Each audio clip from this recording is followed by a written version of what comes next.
Cold Harbor. In real life, despite the writing being on the wall for the CSA, they still managed to hold out against the Union rather handily in this fight. Of course, I'm not looking to merely hold out. I'm going straight to the after maintenance save game here, with the following notable highlights. First, I refilled First Corps. Everyone is back to nominal. Second, I put my career point into logistics. I was debating instead opening up a 5th Corps with all those weapons I have laying around, but Cold Harbor is only a 3-corps fight, so I decided to go the standard route and just up my ammo reserves. Third, I've increased the size of my 3 sniper skirmisher teams to 390. This is a bit above the ideal number for damage output, but this stage, and the few remaining, involves so much splash damage that I just have to assume even my snipers will take some, and prepare accordingly. Fourth, I've moved the infantry in each corps around a bit, putting 3 scrub teams in 1st Division, and the 3 sniper infantry down in 4th. This is due to how the brigades arrived this fight. I'll go into more detail in the relevant phase discussions. And lastly, you may notice I have some spare funding. I've sold off all my 6-pound cannons, and a large chunk of my 12-pound howitzers and 10-pound parrots. Even if I do end up opening a 5th Corps, I have more than enough of them for whatever I want to arm, and I'm going to need the cash for this stage. Yes, I will be using the cash during the stage.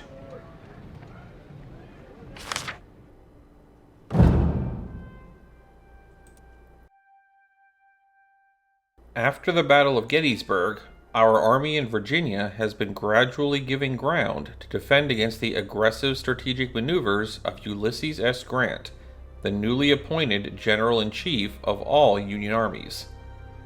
Grant's army enjoys immense resources, and his goal is to destroy our army and lay siege to the city of Richmond.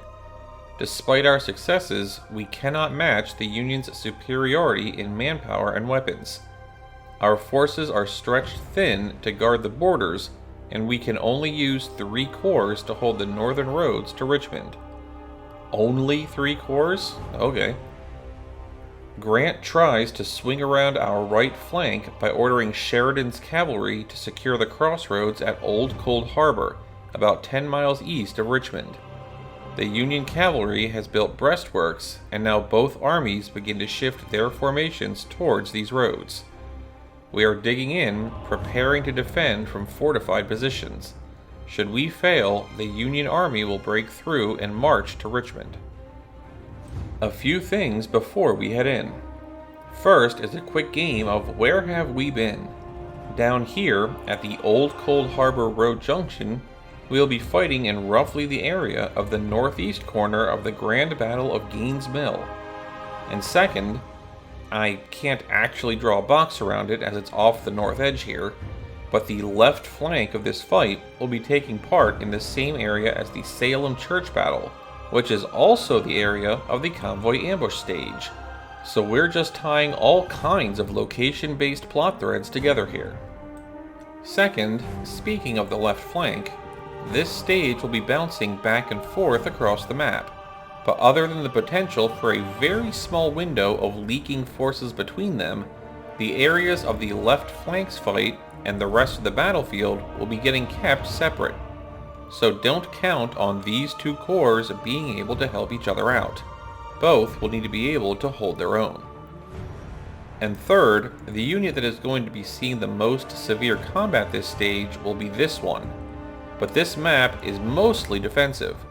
So I'll be bringing out 3rd Corps with Trainer General Johnston again to try to get all those artillery batteries ticked over into their 3rd star of experience. The Union Army is shifting to our right while we defend the roads that lead to our capital. The enemy is already building trenches near Bethesda Church up to this section.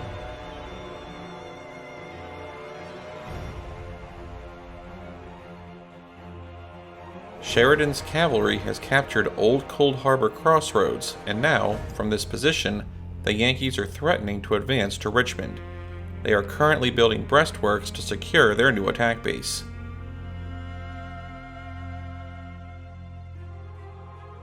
We have responded by maneuvering our forces to defend New Cold Harbor crossroads, and we have entrenched further northeast.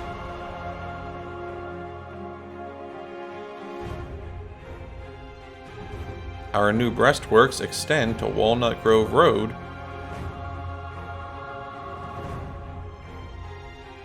up to Old Church Road, blocking all main roads to Richmond.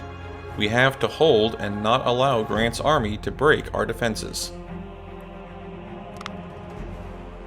Sheridan's cavalry controls the Old Cold Harbor Road junction and has prepared breastworks to defend it. We have a chance to attack and capture it before their infantry corps begin to arrive. We could claim a victory early on.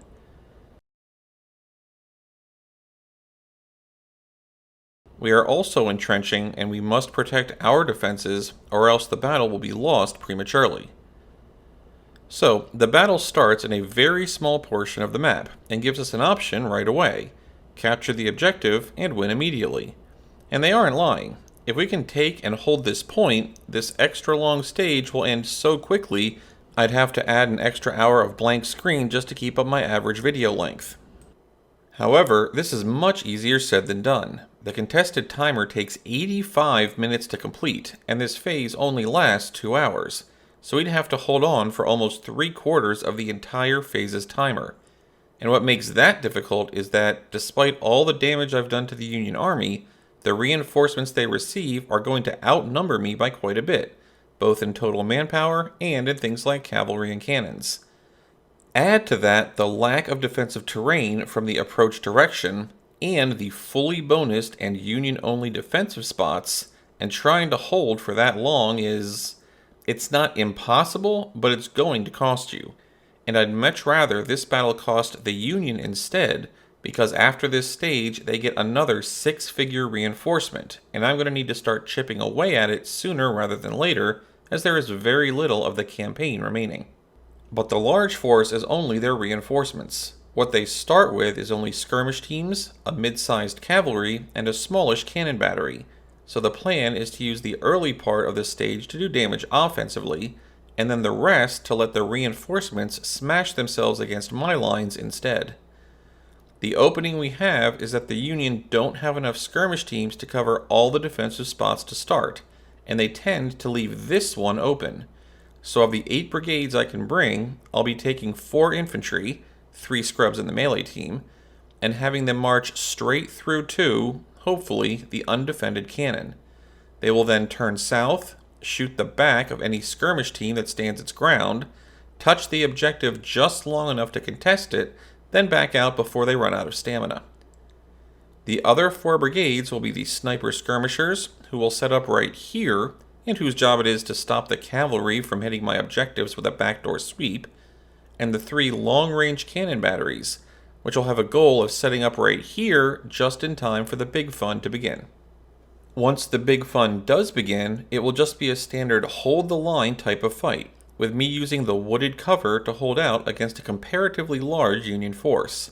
As the infantry holds, the cannons will try and counter battery where they can, otherwise shooting at any infantry opportunistically, and the sniper team will provide sniper fire at any unit that strays to the south end of the battle line.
There's one down.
And a second skirmisher shattered. Tempting though it may be to keep walking along their backside, I really do need to get to my defensive line now.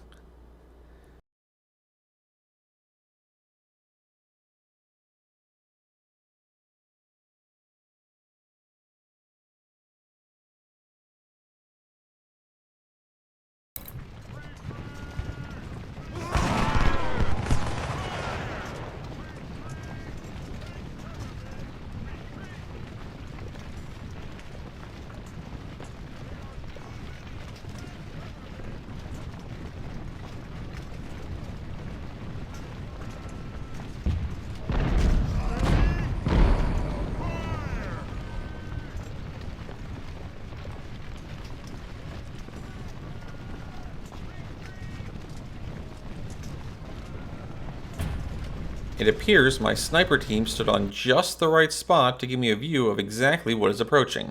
Yeah, I'm going to want to be in that cover ASAP.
Right, I've gotten myself into a secured position, now it's just army depletion time.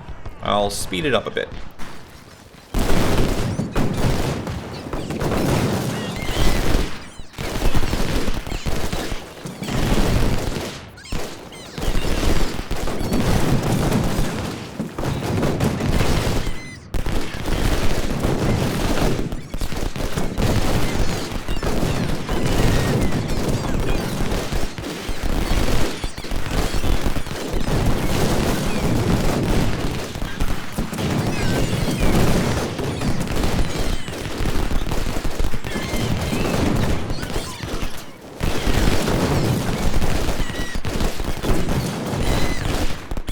With the main attack over, I'm going to start firing at some backline targets. They are clumped together enough that I can get good collateral damage. Maybe I can knock out a smaller unit, or the general, or something.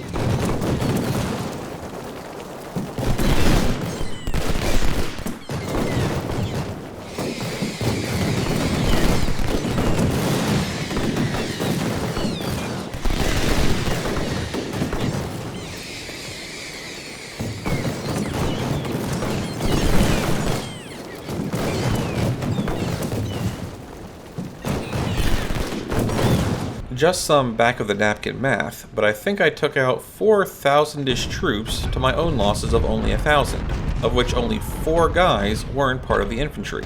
Good stuff. We must secure our left flank.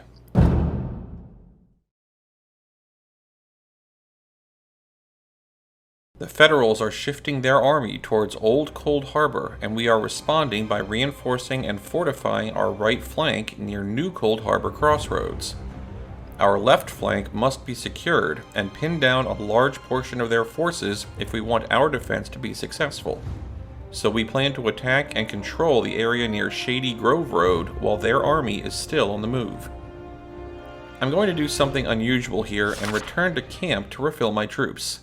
I'm willing to take the slight loss of experience and medicine returns to get my guys back to nominal strength for the upcoming phases.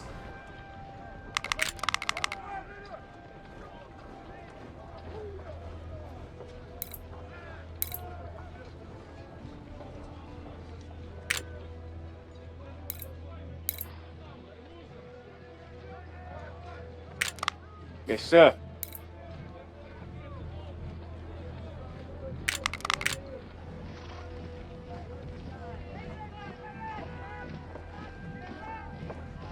Even the sniper team. AP Hill is already 3 stars, and their stats are all but maxed anyway. There's not much to lose for them, regardless of the kill total they racked up.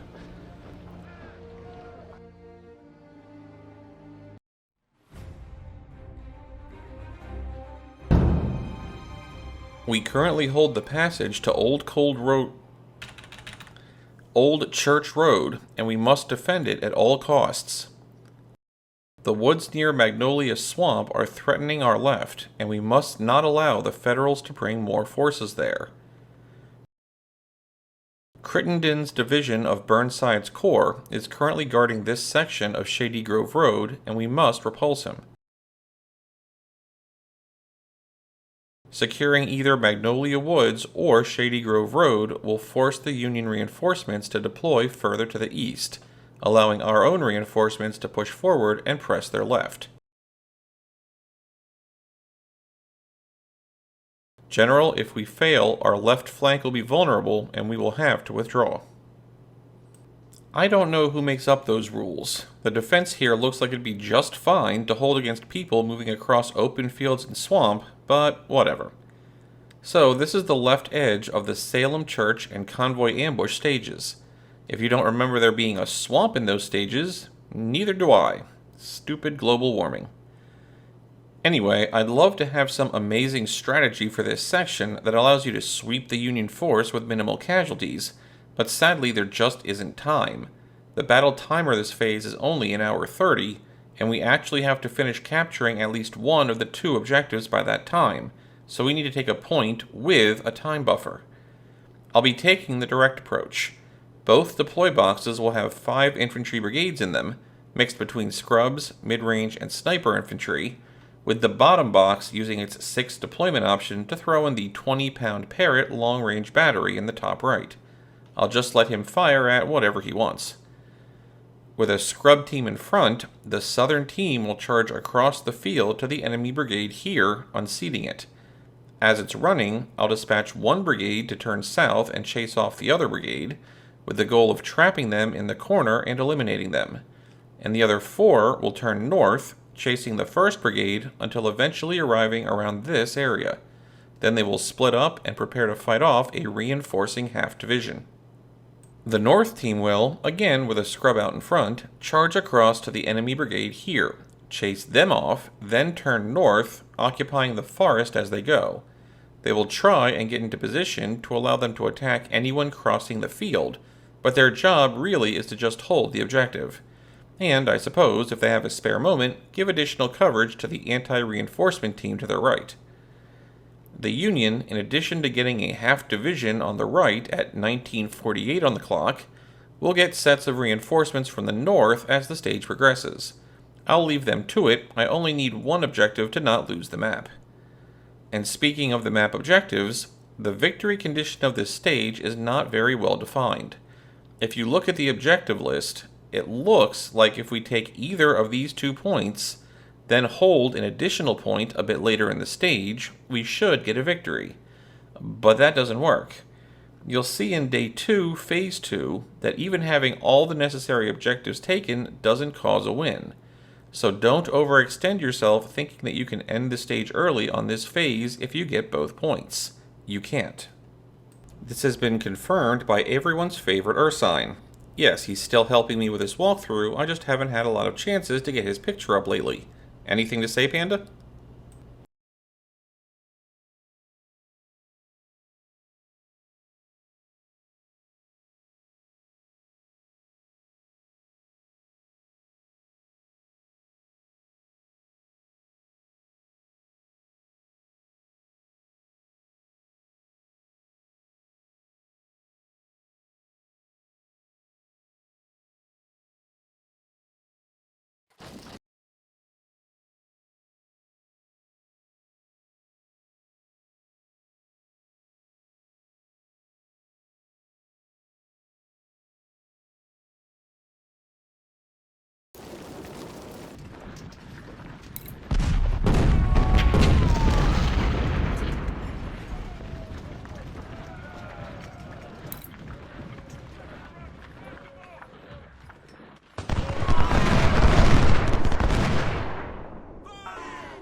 Hey, a surrender. That's pretty good. Now I don't have to chase them around. Also, with all of the Southern infantry unseated and running, I'll grab my cannon and move them north. No sense having them spend half the map idle.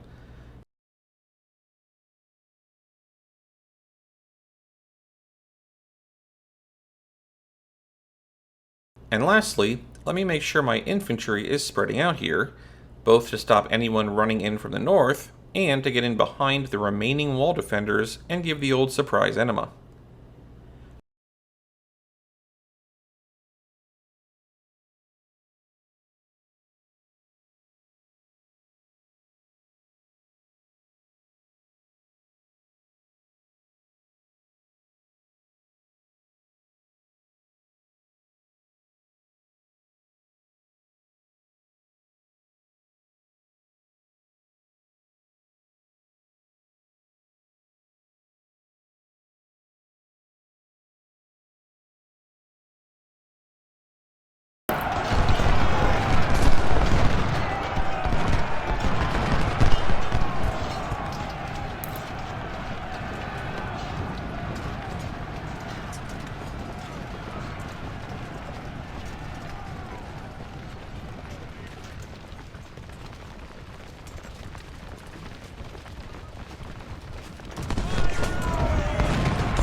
And now to set up the ambush.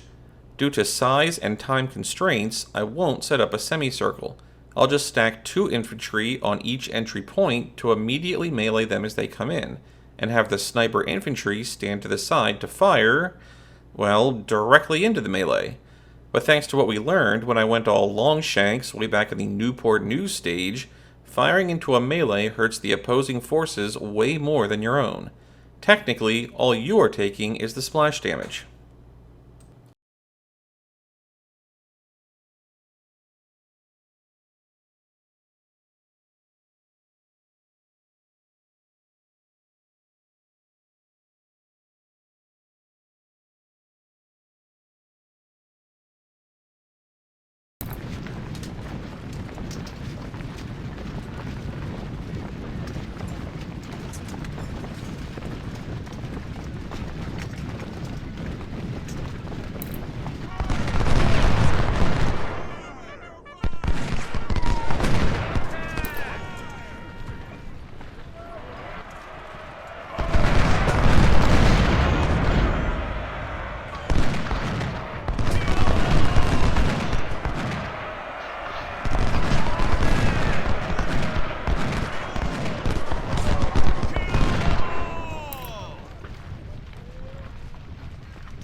so I placed my guys close enough to get right into melee. However, they were just a bit too far north, and when the Union groups showed up, they took an opening volley right into my guys' rear, causing 2 of my brigades to panic rout. Thankfully, I had 2 brigades at each entry, as well as the sniper team providing support, so I still managed to corral the Union forces, but I certainly could have positioned that better.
And we'll get one more eliminated Union brigade here right before the phase ends.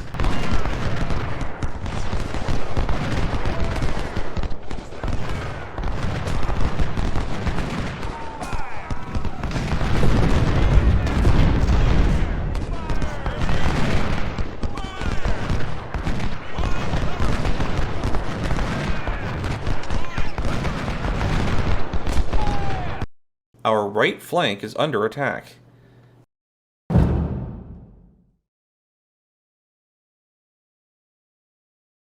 Our left flank is secured for now, but Wright's 6 Corps and Smith's 18 Corps are mobilizing to attack our right. We had time to build strong breastworks, so let them come and be butchered. You don't have to tell me twice. I'm heading back into camp again to refill my forces. That left flank fight was pretty gnarly, so once again I find the increased combat potential more useful than the recovered manpower and officer experience. But since this time it was my elite troops that took the damage, I'm going to replace them with some veterans. And now you see why I made sure to have some cash on hand before starting this stage.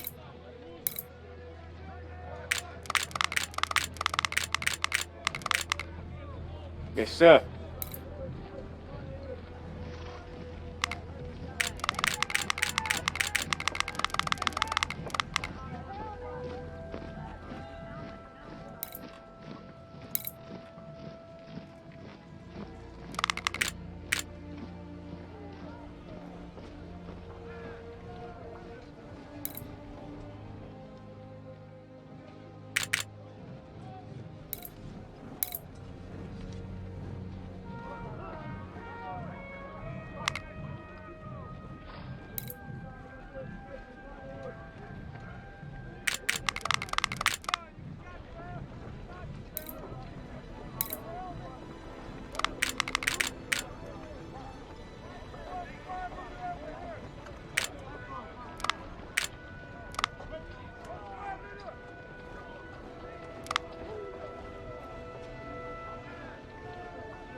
The enemy is preparing to attack.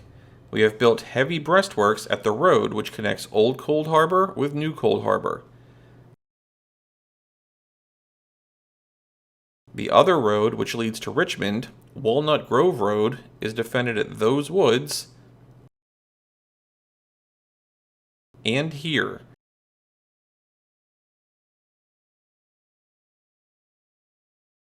Although we are outnumbered, we could attack their positions at Old Cold Harbor or Beulah Church, forcing them to withdraw from the battlefield. I'd make a joke about drawing the Union attack plan on the map, but the phase introduction already did it for me. So, for this phase, the top part of the map is mostly quiet. I can't leave it totally undefended, but I'll just slide up a couple of my trained infantry teams and have them take up every other defensive point, splitting off skirmishers to fill the gaps. Everyone else will be moving south to join the big action. And it is some big action. By rearranging my corps pre-battle, I have arranged things such that the defensive points here have my scrub teams handy, and given the pounding they will take, that is a very good thing. The actual arrangement is going to be very precise, so bear with me here as I do some drawing. First up, the southern 3 defense points. Their bonus, just like pretty much every defense point for the rest of the campaign, is top-notch, so I will take advantage of it by having the 3 scrub teams present occupy them. They are very wide, however, which means they have huge splash damage ranges. To counter that, I will be pulling my cannons off of their own fortified walls and having them move back. The close support cannons will move to the back edge of the woods, like this, and the mid and long range batteries will be even farther back. This little stone patch right here is a good indicator of just how far back you should be to avoid taking any collateral damage. The mid-range team down here will reposition to this spot. The trees here are just large enough to hide them if they are oriented properly, but you also want them close enough to the nearby defense point so that they can occupy it to fire at any Union force that approaches. You just want to hide them initially so that the Union's significant number of cannons choose to target the scrubs instead. Up here, I will split off a skirmish team from the mid-range squad to hold the northern defense point and leave the mid-range themselves in the barricade. Unlike the southern area, I can't afford to abandon this spot, but as for the enemy cannons hitting my experienced team, I have a plan for that. My skirmish team, and if an opportunity arises, the cavalry, will be doing some serious work this map. The part of the map here is their main operating grounds. Assuming no Union infantry are in it, then they will move there, with the skirmish team poking its head out this way to see what it can spot. It should be able to see this entire area without getting spotted, letting it take many shots of opportunity into infantry flanks and possibly even some cannons. Once this area is vacated, it can then try to push into the woods here for more opportunistic anti-cannon work, but be wary. There is a hilly ridge right here, and you can't see what's on the right side of it until you cross that ridge. Even a skirmish team in dense woods will be spotted at those ranges, so be ready to back out quickly based on what you find. But if you find nothing but isolated cannons, feel free to snipe away and possibly even turn your own long-range cannons to counter battery work as well. The more cannons we remove, the fewer the Union will have for the rest of this long stage. As for the cavalry, the Union defenses here can fire out to about this range. Sometimes the Union like to send units around this way, and that's the opportunity the cavalry can take advantage of if you spot it. Anything outside of the Union defenders' firing area is fair game for a charge of your horse dudes. Just make sure you know how big a force it is before committing. Finally, just like the first phase of this battle, the objectives can end the battle immediately if captured and fully contested. I'm going to drag the stage out to day 3 for strategy guide purposes, but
they wheeled one of their cannons out in front again.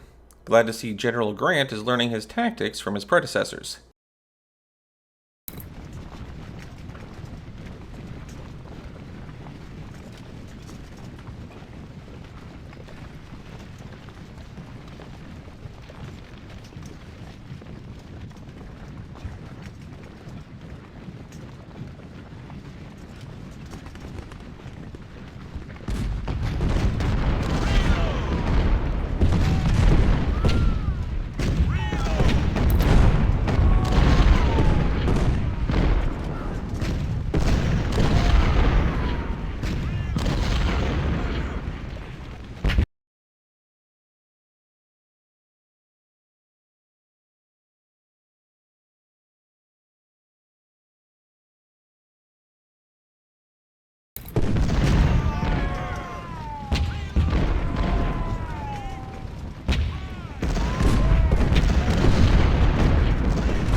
So, here is a demonstration of a Union force being stubborn.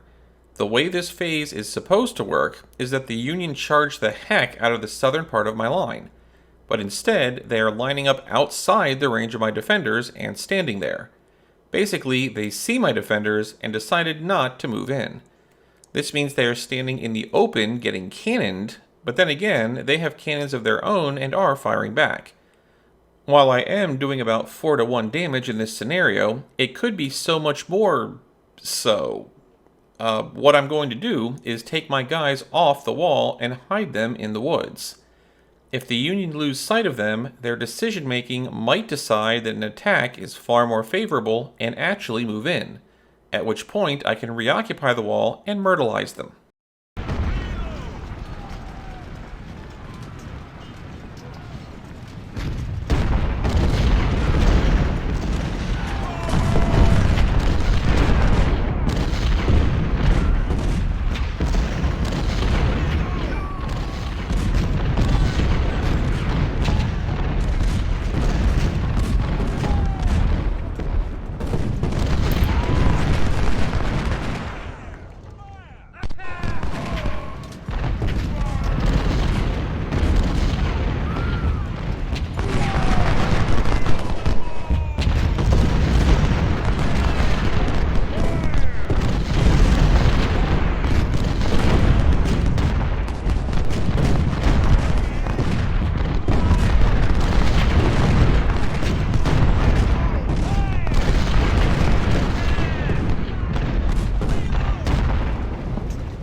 The pop-off-the-wall tactic worked wonderfully. I'll be doing it as necessary whenever I want to get the Union into small arms range again.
Well, that's one officer down.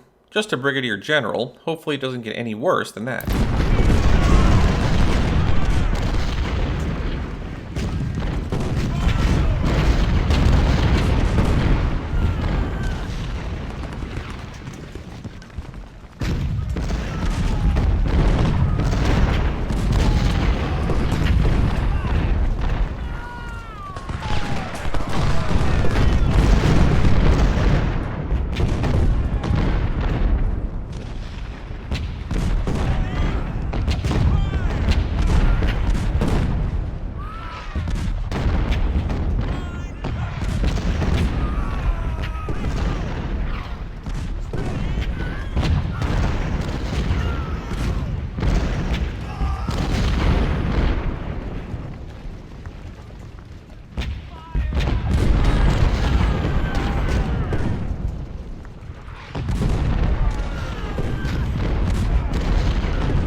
Normally, I don't like firing at supply wagons, but given the Union is using this one as a spotter, I really need it gone.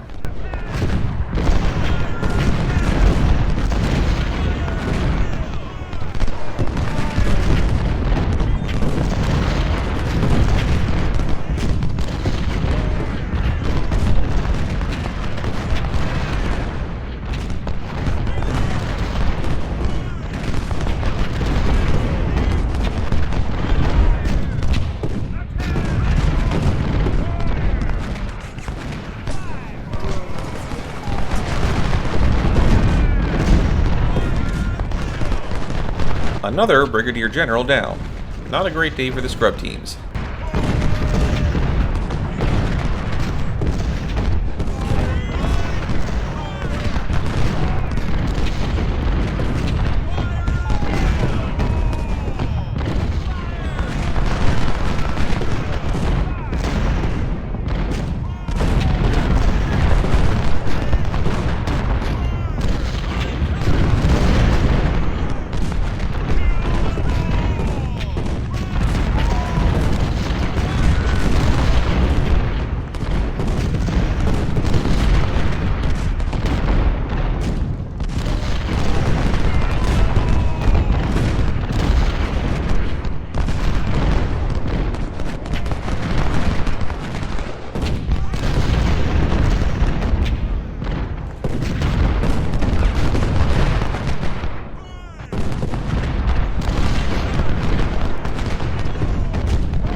If you are wondering what I'm doing here, I'm trying to see the range lines for my cannons to figure out which can reach the enemy cannon battery.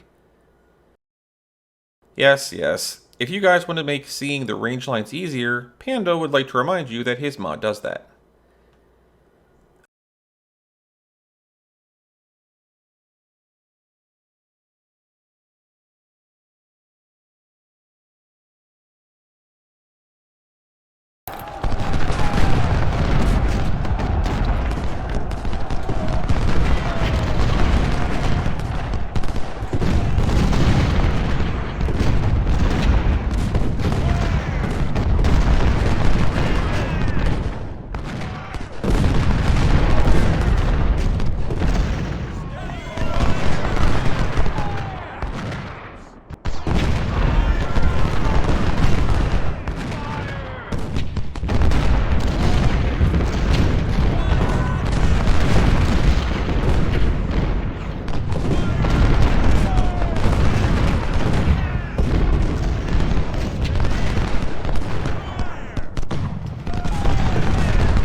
I've wrecked so much of their infantry that an entire division of cannons has nothing in front of it.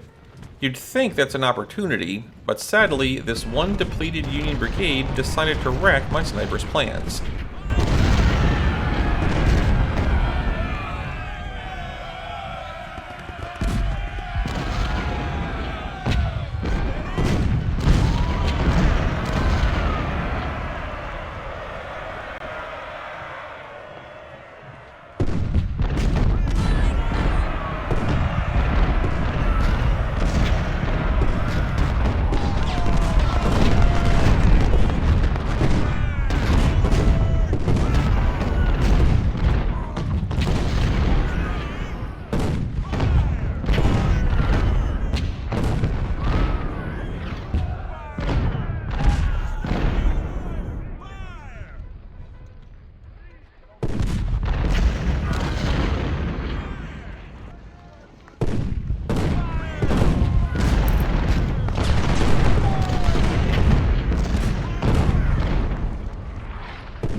They paid for it, of course, but so did I, losing a quarter of my sniper team.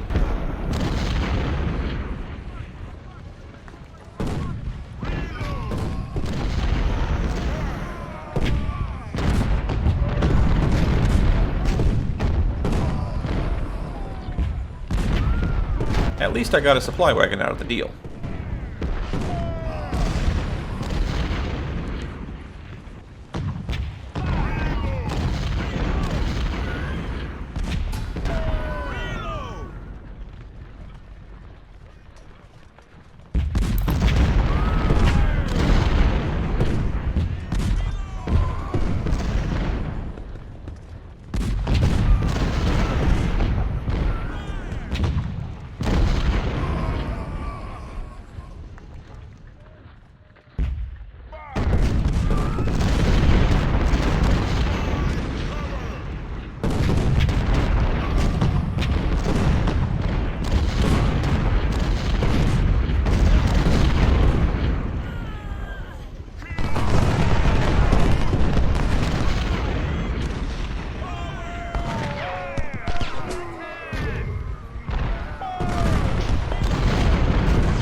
Proceeding to the next day.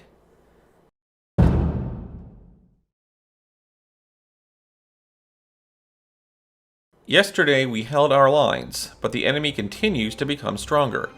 Hancock's 2 Corps has been spotted moving to deploy against our right flank. They approach us slowly by digging trenches. Tired from the fighting and the constant work, they will probably not attack us today. If they don't, they will give us time to build even stronger defenses. Maybe we can also find a good opportunity for a counterattack.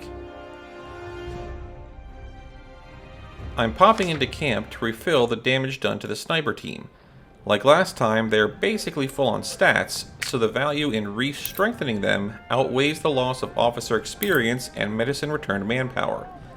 I can even use rookies for most of the replenishment to save money.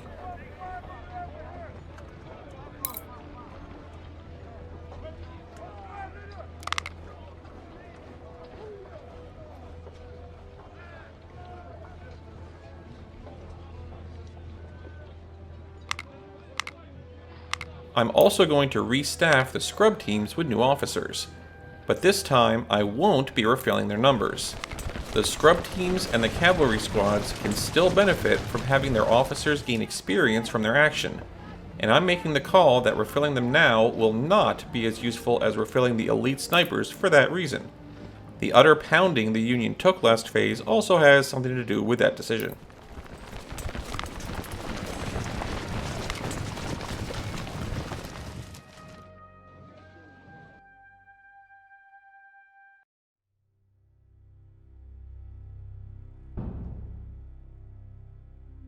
The enemy came nearer by building up trenches.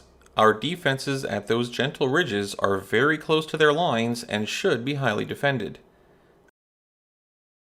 Our second line of defense has been built around the New Cold Harbor crossroads.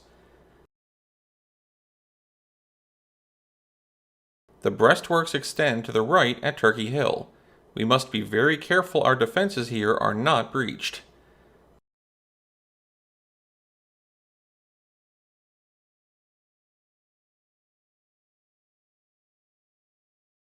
The breastworks at Walnut Grove Road are safer, and from here, maybe, we could launch a counterattack before Hancock arrives. So, welcome to World War I, where both sides build ludicrous amounts of defense, resulting in any offensive action being too costly to maintain. Well, mostly. Due to the damage I caused last stage, there are large gaps in the Union forces I could exploit, but I'm going to play a bit more precise and cautiously to both preserve my own forces as well as accommodate the Union reinforcements. Up here in the north, things will play out a lot like they did last time. I'll man every other defense point and use skirmish teams to hold the other parts. I will be leaving the cannon battery up here, though I will move it off the fortification to avoid splash damage. This area will still be the purview of the sniper team, but due to the Union moving up their walls, the cavalry aren't going to be as useful. In the middle, the depleted Union will not be all that eager to attack, but Hancock's 2 Corps will usually try to make a move in the latter half of the phase. It probably won't end well for him, but I still need to man the defenses because of it. As last time, I'll move the cannons back a bit to avoid collateral damage to them. Elements of 2nd Corps are now in play here, and their extra supply wagons will allow my large number of artillery teams to keep firing at the enemy fortifications basically non-stop. At the south is where I'll do some maneuvering. Elements of 1st Corps have come in down here with all their high-level training in tow.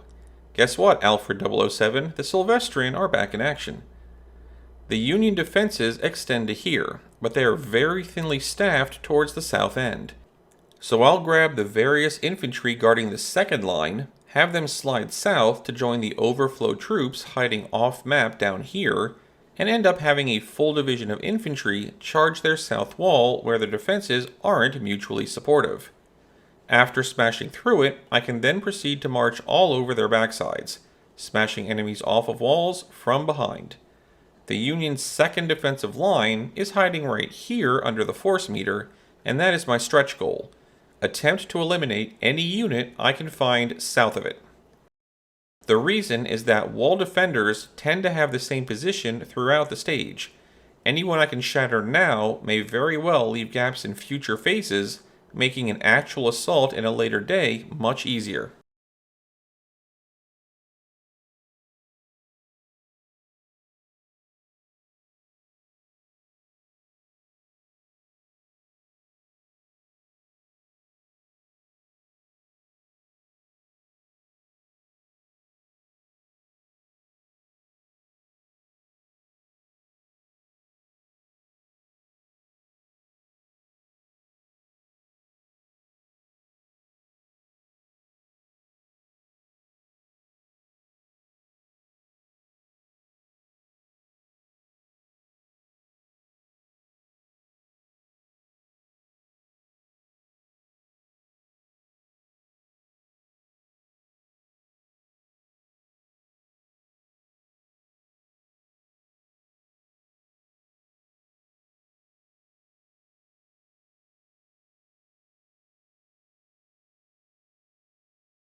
So individual skirmish teams are running at my wall, and the lower Union wall defending infantry pulled off and are now standing in the open. I think they might be distributing alcohol among the Union lines.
To not blow out my stamina, I'm having all my backline troops get into position at a walk. This does mean I won't actually be arriving at the enemy's south wall until nearer to the end of this phase, but that should still be plenty of time to cause massive havoc.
Oh wow, the Union were really waiting for that move by my sniper team. Run, guys! Ah, crap, I just had a Lieutenant General shot down? That's no good. He's just wounded, though.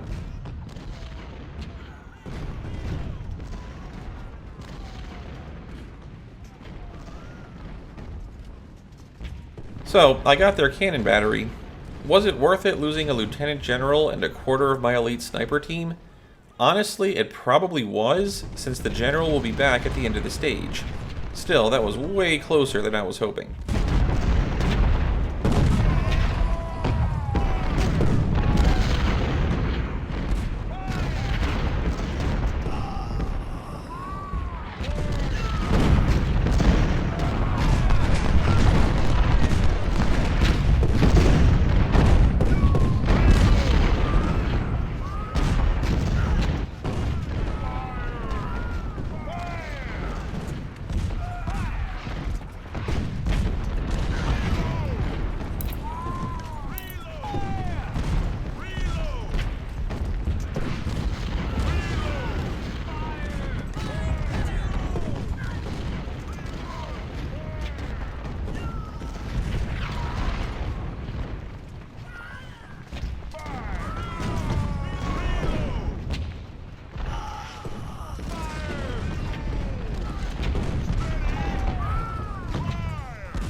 You know, for a 3-star elite unit, these guys sure seem to think running in the open parallel to a line of cannon batteries is a good idea. I guess no one told them that projectile resistance isn't one of the 3-star bonuses.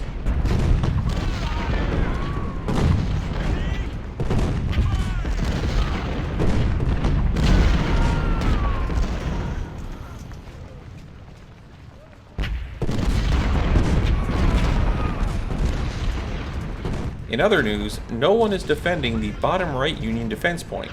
That's unexpected, but I certainly don't mind. Time to turn north.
I learned my lesson. I'm going to scout for cannons to shoot at with a skirmish detachment from a scrub team, not my elite snipers.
My southern sweeping force will be happy to hit the forward defenders from behind, but since I want to end up in day 3, I'm not going near the objective.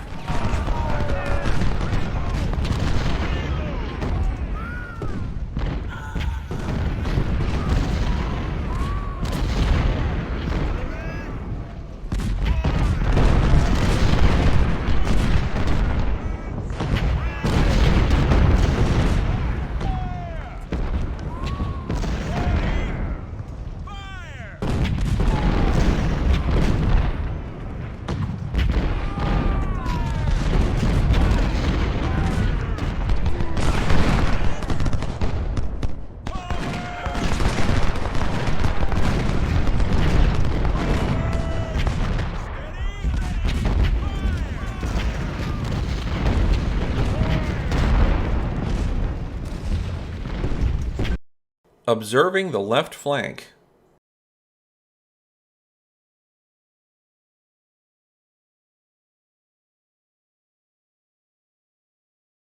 Meanwhile, all seems quiet along the Old Church Road, but we should be wary of an enemy attack. Because of our attack yesterday, the enemy has abandoned his trenches in those? Okay, woods. We captured and reinforced them. Our left flank is situated along this section of Shady Grove Road. Burnside's and Warren's forces do not seem confident in attacking our strong position. Maybe we can storm their own defenses and seize their HQ at Bethesda Church, claiming victory tonight. So, I could try to end the stage today, but I won't. Not just because I want to get to day 3, but also because my forces up here don't have nearly the disparity that they do in the other half of this fight. I'm going to split my southern force apart, and in the 5 defensive sections, I'll leave 2 infantry, a skirmish team split off of those 2 infantry, and a skirmish team split off of an infantry that I will be moving north. This side should be quiet this phase, so I don't need a glut of forces down here. I'll also send all but 1 cannon squad to the north. It'll take half the timer for them to get there, but at least they'll be useful for the second half of the map.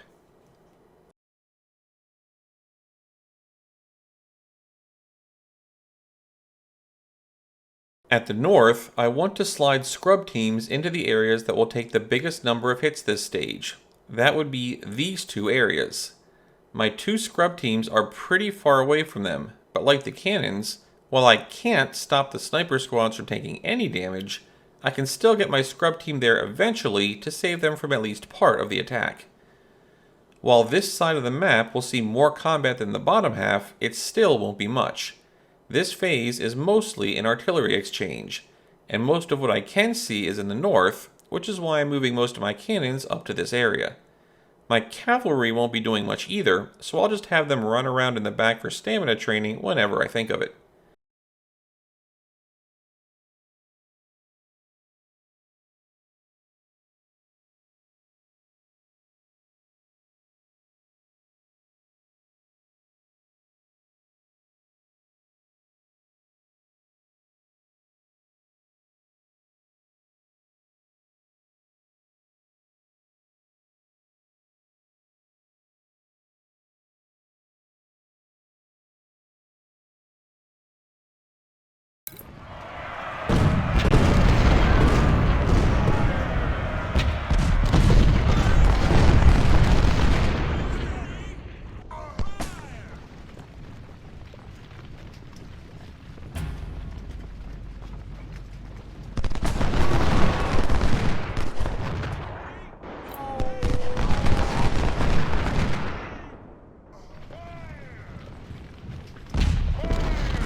In fact, this phase is so static, I think I'll just drop into fast forward for, like, most of it.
Proceeding to the next day.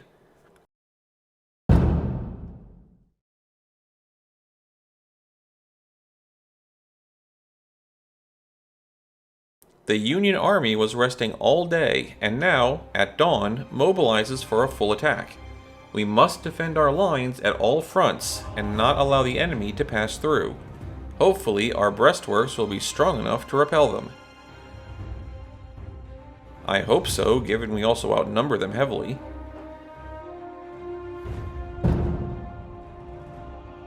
Brace yourselves, men. The Union infantry is preparing for an all-out attack. Hold your positions at all costs. Well, nothing ominous there. You'll notice as I move the map around that all of my units have moved back to where they started day 2, which really wasn't necessary, as I am now going to move them almost all back to where I moved them on day 2. Full brigades of scrubs in the middle, the north and south ends guarded by intermittent infantry and skirmish detachments, the cannons standing back a bit to avoid a lot of collateral damage from the wall defense, and a whole division of infantry making a wide swing south to get in behind the Union. The only real change will be the sniper team and a couple extra cannons watching the north side of the fight instead of the center. The big difference between day 2 and now is that now the Union are going to take 3 swigs of whiskey, put on their man pants, and make a charge across my entire line. A line which, I remind you, and the force bar at the top reminds you, contains almost twice as many forces as the guys making the attack over open ground. I'm basically going to sit in place and let the Union deplete itself. My snipers will keep looking for targets to snipe at, and if a Union unit puts itself out in the open unsupported, I'll be happy to swing my cavalry over, but that and the group in the southeast corner are about the only maneuvering I plan on doing. And in the southeast, I just need to get them into position for Phase 3, not actually pressure the opponent right now. So I don't even need to draw stuff on the screen this time. Just go rewind to Day 2 Phase 1 if you want to see my battle plan. I guess the Union ran out of 3-star infantry and now have to do their open field scouting with depleted cannon batteries.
I'm not in any real rush to get my Southern Sweep team into positions. For one reason, they have to be ready to receive the reinforcements from Phase 3, and for another, during Day 3 Phase 3, they'll be right where I left them, and with much more time remaining to do their job. This phase is just about getting into position and watching the Union wreck themselves.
Huh, they had more guys down south than I expected. Well, that goes both ways, so let's run them over as long as we're here.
The left flank is in danger.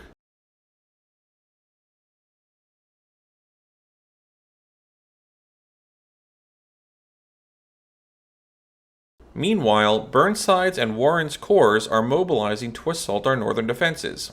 Old Church Road must be held.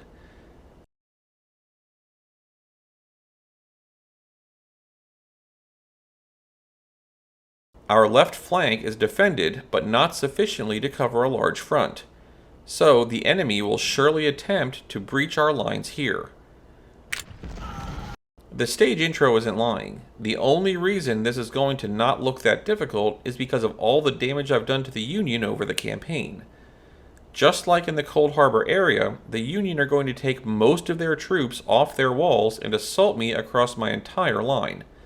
However, unlike the other battlefield, here they will just launch a light raid across the line while concentrating their forces at a point, and that point is right here.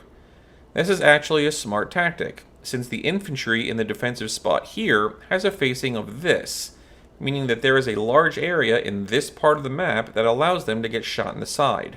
They won't hold long in those conditions, and we have no supply wagons or generals to help them out. The counter to this is to rotate your brigades up by one and have a backup team take the heat off the targeted one. Essentially, I'll be taking the brigade here and moving them to this defense spot, and taking the brigade already in that spot and having them hide out in the trees here.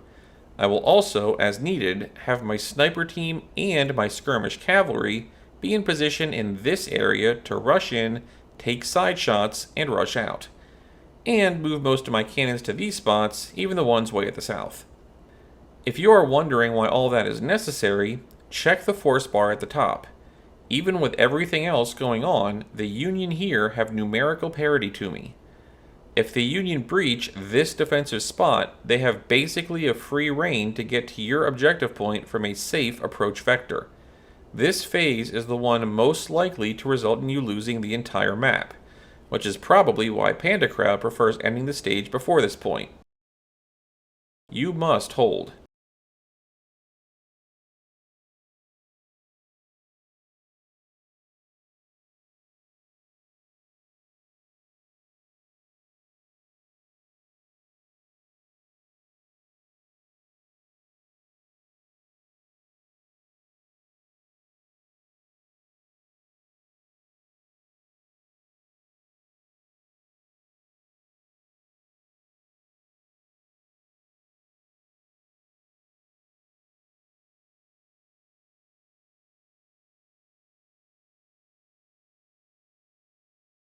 In the south, I'll be following the same plan of sending all but one cannon north and having the 5 defensive spots occupied by 2 infantry and 3 skirmish teams in alternating positions.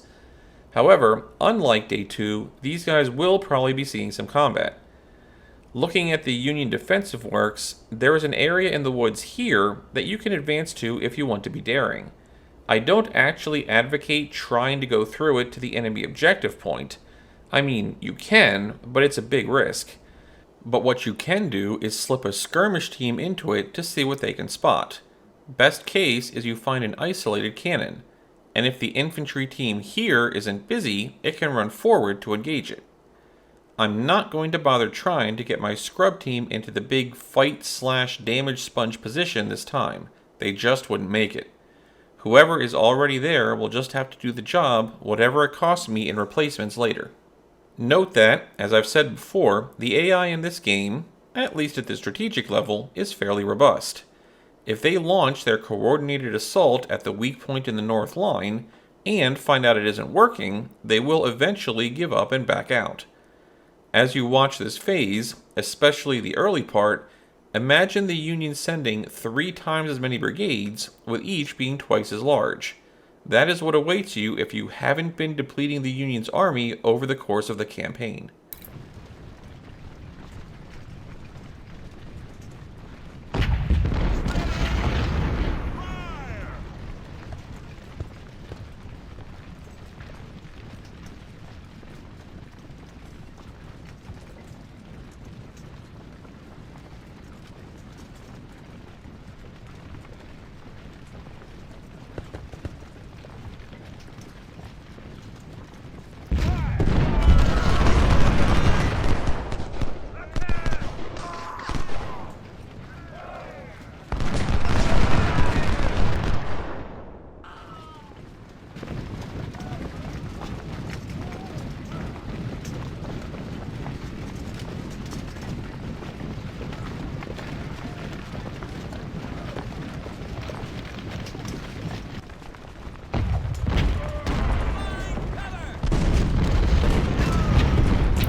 Okay, well, this isn't going at all like my previous attempts.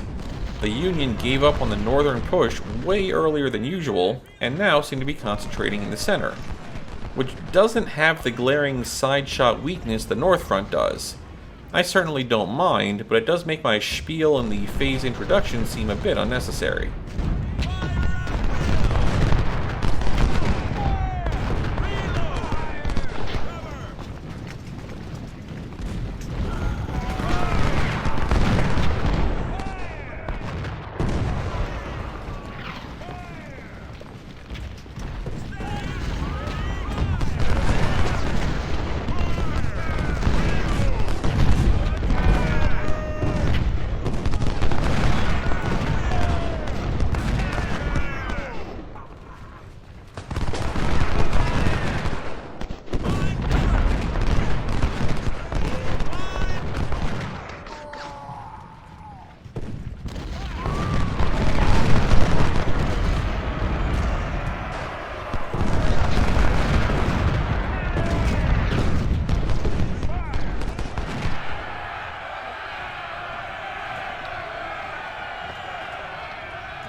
And now it seems that the Union have changed plans entirely and are heading south.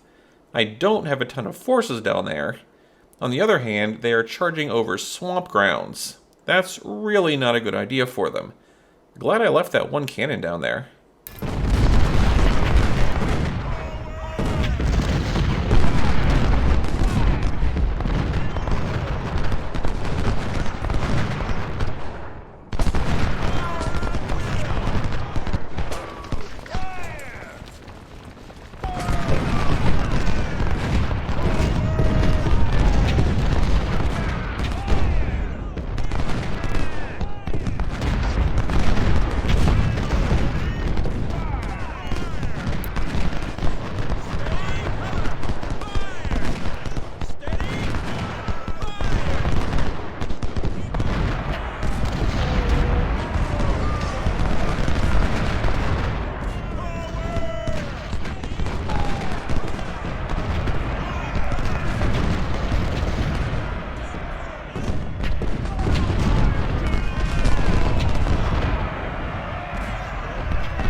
goes another general.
If I had been a bit more adventurous this playthrough, I could have taken my force to the north, which now seems to be largely unopposed, and had them press into the Union breastworks here, which appear to be defended only by a depleted skirmish team. It would have been a risk, as I can't see into the woods in this spot, but if I could get in there, I'd have basically unfettered access to the entire Union rear, which means all of their cannons would have become fair game.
Another major general down. And not even to direct fire. Chris here just got hit by cannon collateral damage. My sniper team leaders are really dropping like fries.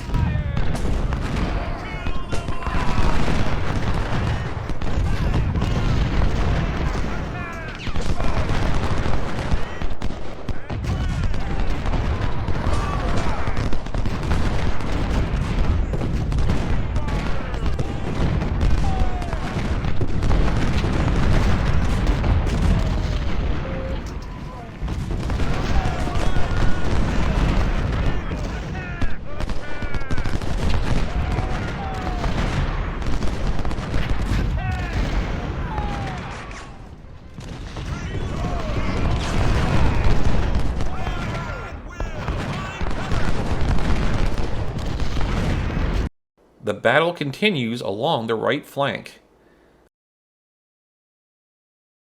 General, we inflict heavy casualties to the enemy, but they keep coming. They can afford more losses, but we cannot afford a breach in our defenses. Don't let them pass through. I'm going to have to doubt the "they can afford more losses" line. They are already outnumbered 3-1 and are still hemorrhaging troops by futilely fighting my defensive wall. I have 3.5 game hours to the end of this phase, and I plan on doing just that, ending it this phase. If I didn't, I'd have 1.5 more phases to fight through. Phase 4 is back up at the left flank, which would see the map expand slightly east, so that the entire stage of convoy ambush is now playable, but would also see the Union largely fall back on defense with a ton of cannons and just bombing me endlessly. At the end of that phase, the game would finally check if the victory conditions in the left side of the victory box were met, and would finally end the stage in victory.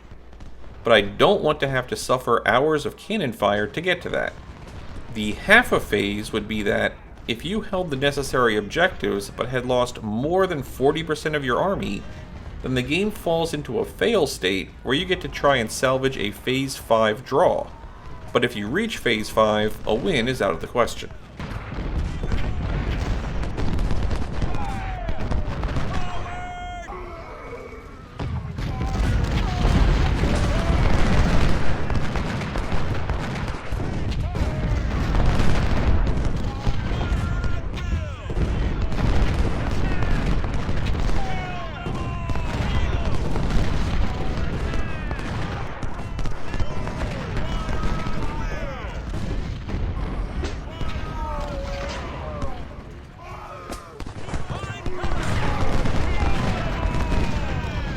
My southeast sweep team is now moving north, but that leaves open the spot where several Union skirmishers come in at 7:56 on the clock towards the bottom right of the map, and I need someone there ready for them. I'll take my infantry off the southern wall since it's no longer under threat, and have them head east to welcome them when they get here. I'll bring the snacks.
Look at my cavalry. You go, guys. Finally doing the job I recruited them for 20 stages ago.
with the Union now outnumbered, like 7 to 1, and me not wanting to suffer in Phase 4, there's no reason not to achieve the victory objectives now. The team I have in the southeast is sweeping north to hit any remaining Union troops from behind, and they'll be walking right through the objectives during their march.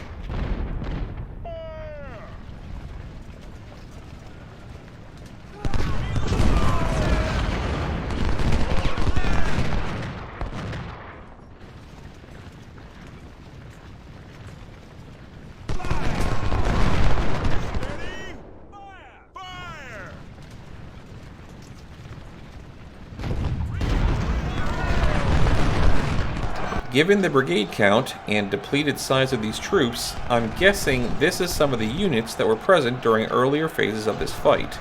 Hard to tell which phase it was.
So random skirmishers, a beat-up cannon battery, and now a depleted cavalry brigade.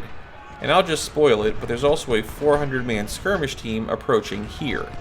I'm going to call it and say that these were the troops that were in the Day 1 Phase 1 fight prior to the arrival of the reinforcements.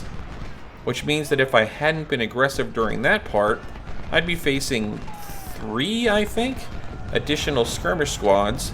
The cannon would have been 3 times this size, the cavalry would have had 150 more horses, and the skirmish teams that did show up would all have been 300 to 400 men. But I was aggressive back there, so instead I only have to hold against what you see here.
Man, they have a lot of supply wagons here, don't they? I wonder how many I can grab.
I want to leave one enemy combat unit alive, so that I can have the rest of this phase's battle timer to get all those juicy supply wagons.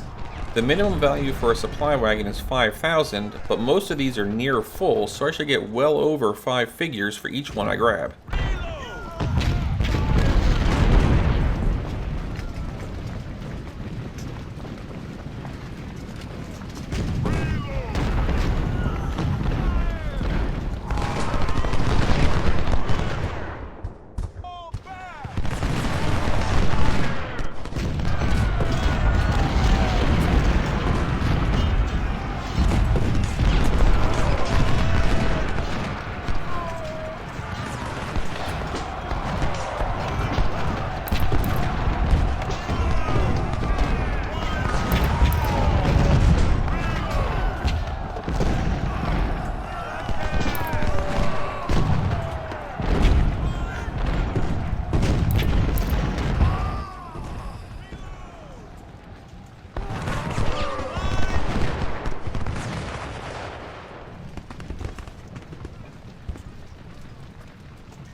Alright, that's all the wagons. Let's finish the troops and get out of this marathon stage.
Huh?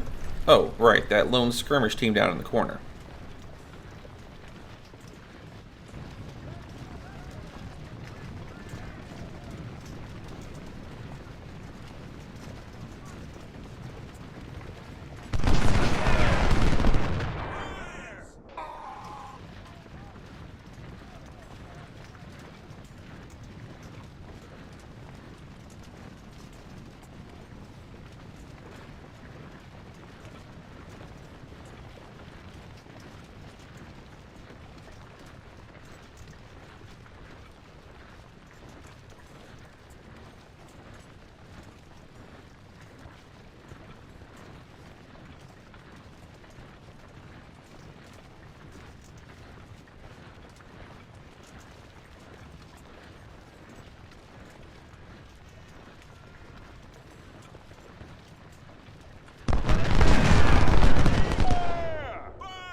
And thus, the battlefield falls silent.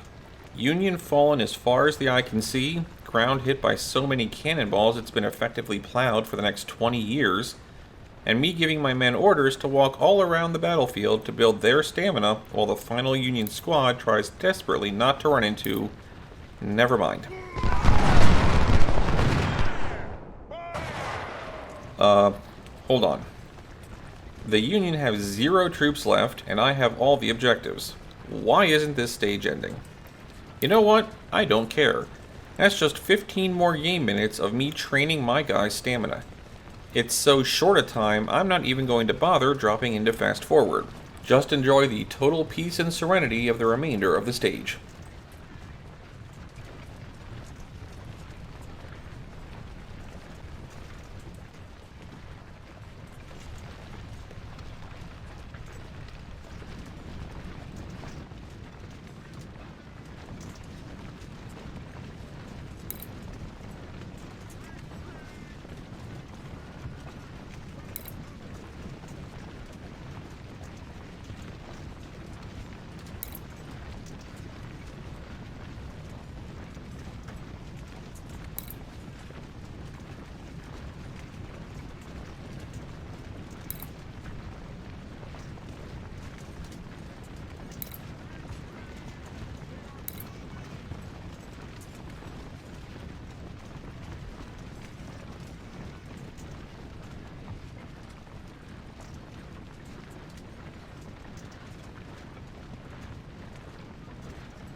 As you look at this casualty report, remember that I refilled a couple thousand troops during day 1, and also that a couple hundred of those infantry were my elite snipers.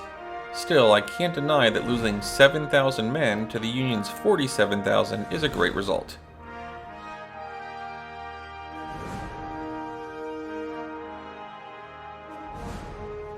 It's a shame that a lot of my post-battle report gets screwed up if you replace men between phases. But it's still obvious that 3rd Corps did the lion's share of work and took the vast majority of the beating. I hope I got those cannons promoted like I've been striving for.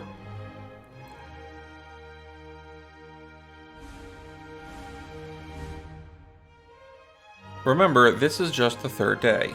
I lost other generals, but anyone that got hit on day 1 or day 2 and didn't die will have recovered by stage end. Only those hit on day 3, like Fry here, will be out in recovery. Other than metric tons of Harper's Ferry rifles, not much special in the looted weapons page. Although the money I got from those supply wagons is nuts.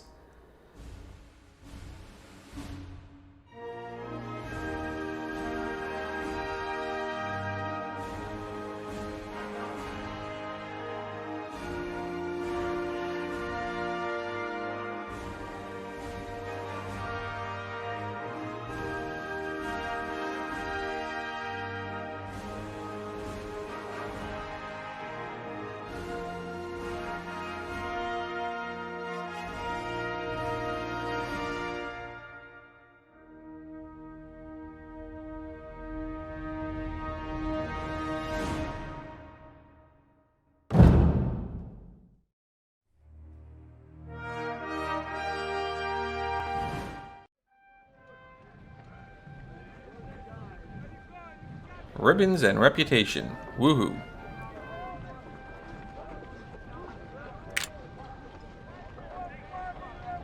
I'm going to replace the fallen officers real fast here, including putting A.P. Hill back in charge of his sniper team. Sir, yes, sir!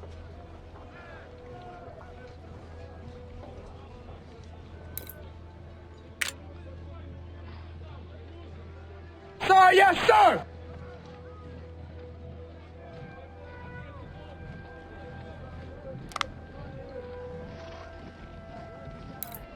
And to replace Fry as he sits off injured, I'll pick...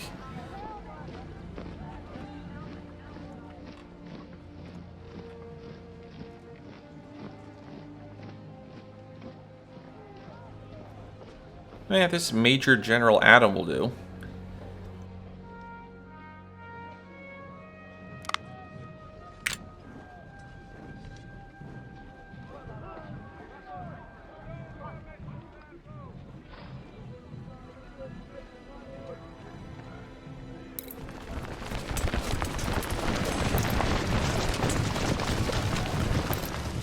Really? None of the cannons got a 3rd star. Wow, they are really close though. Well, I've got a side mission coming up. Maybe then.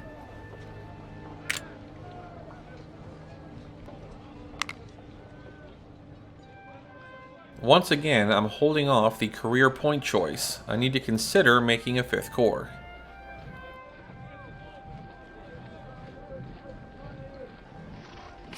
$111,000 Union troops added. With the 51,000 from before the fight, and the 47,000 I just took down, that should be about 115,000. This is why I like drawing out stages where I have a tactical advantage. If I had only taken out 30,000 troops, this number here would be about 20,000 higher.